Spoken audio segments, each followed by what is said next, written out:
तो last class में हम लोगों ने कंप्लीट किया था cyclonic and anti cyclonic movement of winds. ठीक है, तो ये हम लोग कंप्लीट कर चुके थे। तो क्या हो रहा था, जहां लो प्रेशर है वो कैसी रहेगी हमेशा, inward. Low pressure low pressure inward ही रहेगी। ठीक है, क्योंकि बाहर हाई प्रेशर है तो अंदर की तरफ हवा आएगी, और जहां हाई प्रेशर होगा सेंटर में वहां हवा आउटवर्ड रहेगी। ठीक है, तो इसी प्रकार से हमने दो टाइप के मूवमेंट पढ़े थे, साइक्लोनिक और एंटी साइक्लोनिक मूवमेंट। तो इसके बाद हमने क्या किया कि ये जब कंप्लीट हो जाता है तो हमें क्या करनी है, जियोस्ट्रॉफिक विंड्स पढ़नी है। तो जियोस्ट्रॉफिक विंड पढ़ने से पहले सपोज दैट क्या होता है, अगर आपकी अर्थ मूव ना कर रही होती,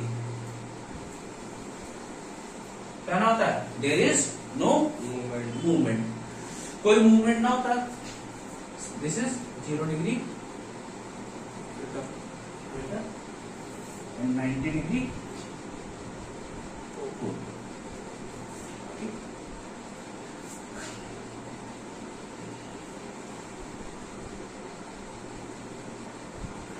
देखो क्या होता है, 0 डिग्री इक्वेटर कैसा रीजन है, 0 डिग्री इक्वेटर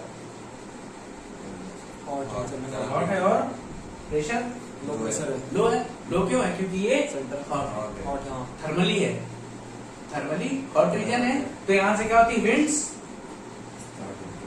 राइज कर जाती है, राइज कर जाती है। जैसे ट्रोपोपॉज तक पहुंचती है तो उसके आगे जाना नहीं होगा, तो they start to move horizontally outward, inward और आउटवर्ड। ये क्या हो रही थी, वर्टिकली इनवर्ड, ये हॉरिजॉन्टली आउटवर्ड। ये क्या हो रहा था, ये मैकेनिकली हाई प्रेशर बना था, यहां से विंड्स ने मूव करना यहां पहुंच जाती थी। फिर क्या हुआ, यहाँ पे वही सिचुएशन आई 90 पे, यहाँ पे धीरे धीरे क्या हुआ, हाई प्रेशर बन रहा था, तो हाई प्रेशर के बाद विंड्स नीचे आना स्टार्ट। यहाँ क्या होगा, यहाँ आके बहुत ठंडी हो जाती है ना विंड्स, विंड्स बहुत ठंडी होती है, तो क्या है, thermally low temperature, low temperature तो pressure high, high pressure low temperature. तो यहाँ क्या होंगी, विंड्स कलेक्ट होना स्टार्ट कर देंगी। अब इसके बाद सरफेस के अंदर तो विंड्स जाएंगी नहीं, उनके पास मूव करने की तो जगह है नहीं, तो और विंड्स क्या करेंगी, ऐसे मूव करने लगेंगी। एक कोई ना कोई तो डायरेक्शन उनको चाहिए, तो कुछ ऐसे विंड्स चलने लगेंगी। तो उनको क्या दिख रहा है, अगर हमारी अर्थ क्या होती, if there is no movement on earth, तो विंड्स कैसे चल रही होती, इस तरीके से। मतलब क्या होता है, suppose that it's your earth, तो इसके चारों तरफ ऐसे विंड चलती है।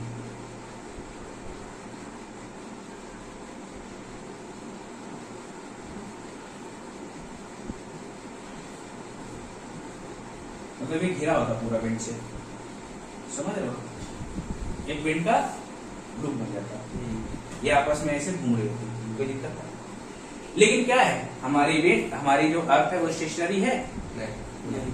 तो ये फिगर ड्रॉ करो, if our earth was stationary there is no movement on earth. Wind कौन सी थी, इस विंड का नाम क्या था आपने बताया था, विंड अभी टॉपिक है जियोस्ट्रॉफिक विंड्स हम लोग पढ़ेंगे। जियोस्ट्रॉफिक विंड्स,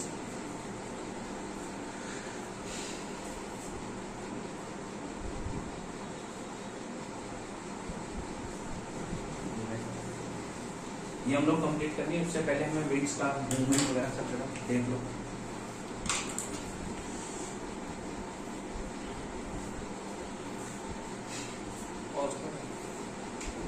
ये बात समझ में आई, नोट करो।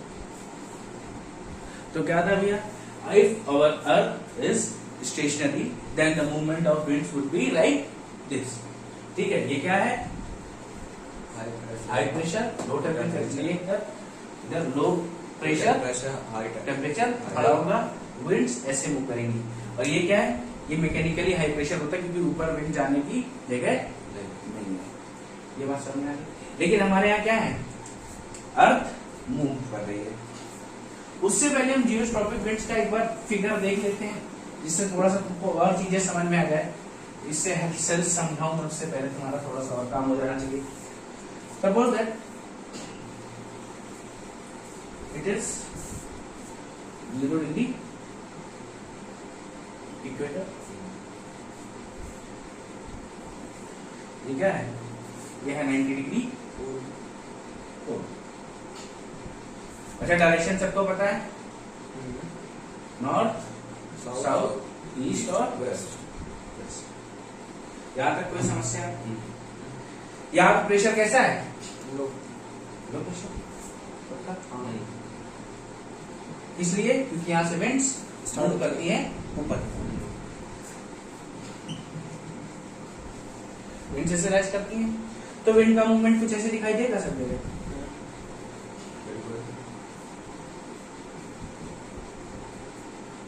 विंड का मूवमेंट कहाँ है? यहाँ पे जैसे ही हवाएं गर्म हुई तो हाई प्रेशर क्रिएट होगा विंड्स पे, और विंड्स मूव करने पड़ेंगी high pressure to low pressure. Generally यहाँ पे हाई प्रेशर होता है ड्यू टू, इसलिए हाई प्रेशर होता है, टेम्परेचर की वजह से। टेम्परेचर बढ़ा तो विंड में क्या हो गया? ऊपर ऊपर जाने लगेगी ना। जैसे जैसे टेम्परेचर राइज होगा तो विंड ऊपर जाने लगे। ऊपर स्टार्ट कर देती है। ऊपर स्टार्ट कर देंगी तो मतलब इनमें कौन सा फोर्स काम कर रहा है? ये वो पीजी प्रेशर ग्रेडियंट फोर्स। अभी हम कहाँ पे हैं? हमें नदन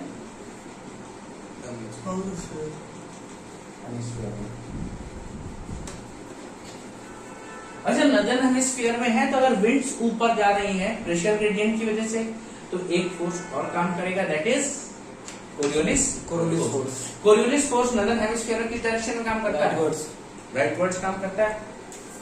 कुछ ऐसे कर रहा होगा, मतलब या उधर को ना, इधर को कुछ ऐसे मूव करेगा। 3D में राइट मूव करना चाहता है लेकिन पूरा तो नहीं घुमा पाएगा, थोड़ा सा घुमाएगा। ये क्या था? PS Coriolis force.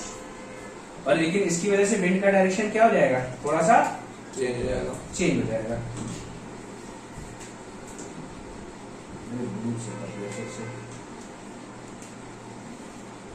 विंड का डायरेक्शन थोड़ा सा घूम जाएगा।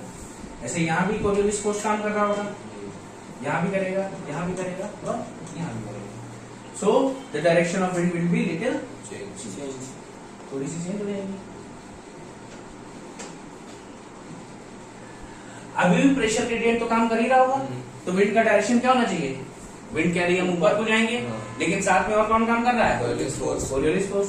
कोरियोलिस फोर्स अभी भी क्या करेगा? ऐसे पीछे, और इसको घुमाता जाएगा और घुमाएगा। तो आप देखो क्या विंड का डायरेक्शन और चेंज।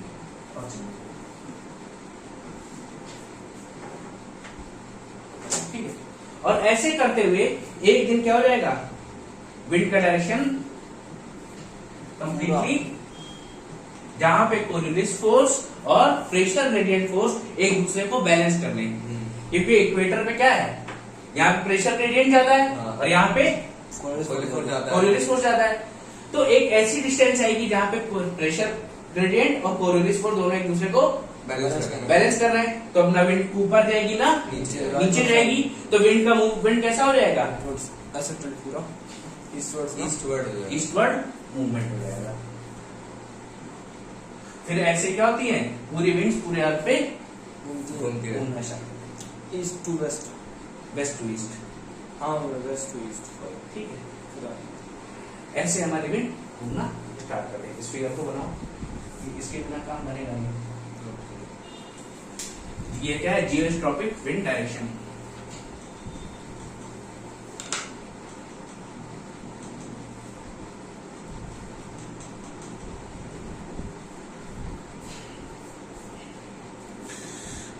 अभी देखो हुआ क्या, इक्वेटर पे टेम्परेचर था हमारा -80 डिग्री, पोल पे था -45 degree.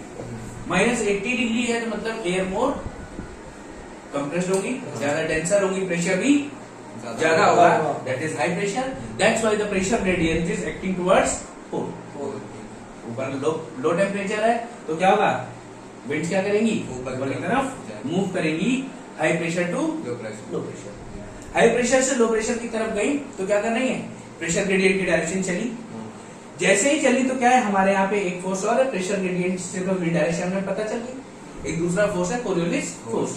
Coriolis force northern hemisphere में राइटवर्ड एक्ट करता है। तो यहाँ पे क्या होगा, ये विंड्स को राइट डायरेक्शन में घुमाने का ट्राई कर रहा है। ट्राई करते हैं तो थोड़ा सा विंड्स घूमे, थोड़ा सा घूमे, थोड़ा सा घूमे, थोड़ा सा घूमे। फिर क्या हुआ, अभी भी कोरियोलिस फोर्स तो खत्म नहीं हुआ, ना ही प्रेशर ग्रेडियंट खत्म हुआ। प्रेशर ग्रेडियंट बोल रहा हम ऊपर जाएंगे और कोरियोलिस फोर्स कह रहा है हम right hand. Right hand drive. तो ये बात, दोनों में लड़ाई चल रही थी। लेकिन एक समय ऐसा आता है जहां पे प्रेशर ग्रेडियंट और कोरियोलिस फोर्स बराबर हो जाते हैं और ये विंड्स कैसी हो जाती हैं, स्ट्राइटली ईस्टवर्ड डायरेक्शन में। अब इसके बाद विंड्स भी ज्यादा बेंड नहीं होगी, बैलेंस हो गई। बैलेंस हो गई। तो क्या हो रहा है, किस डायरेक्शन चल रही है, ईस्टवर्ड। ईस्टवर्ड। तो क्या समझ रहे हैं, नॉर्थ हेमिस्फीयर में विंड्स मूव ईस्टवर्ड करती है। अच्छा यही चीज अगर हम वेस्टवर्ड होती, मतलब सदर्न हेमिस्फीयर में होता तो क्या होता है,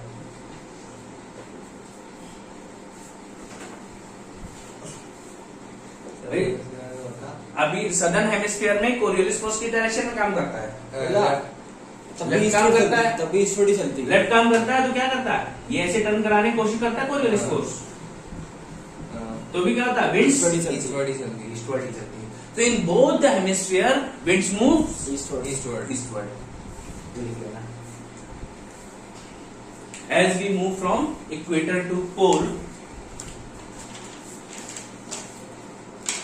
इक्वेटर में क्या है, थर्मली हाई प्रेशर, प्रेशर, और ऊपर क्या है, thermally low pressure.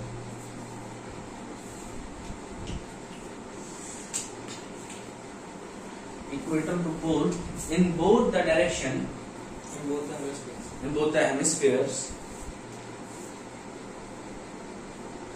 in both the hemisphere, when the Coriolis force and pressure gradient force direction, when the Coriolis force and pressure gradient force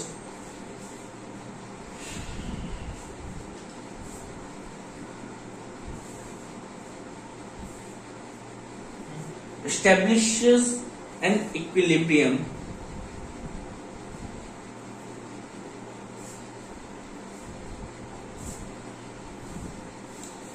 there will be no more bending in winds,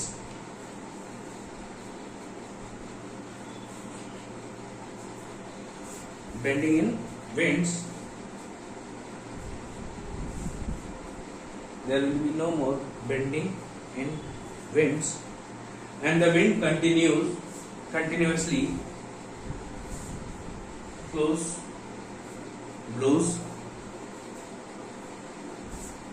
eastward.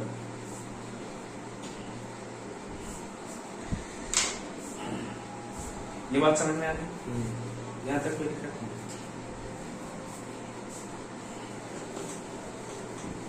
ये क्या थी आपकी geostrophic wind है, both the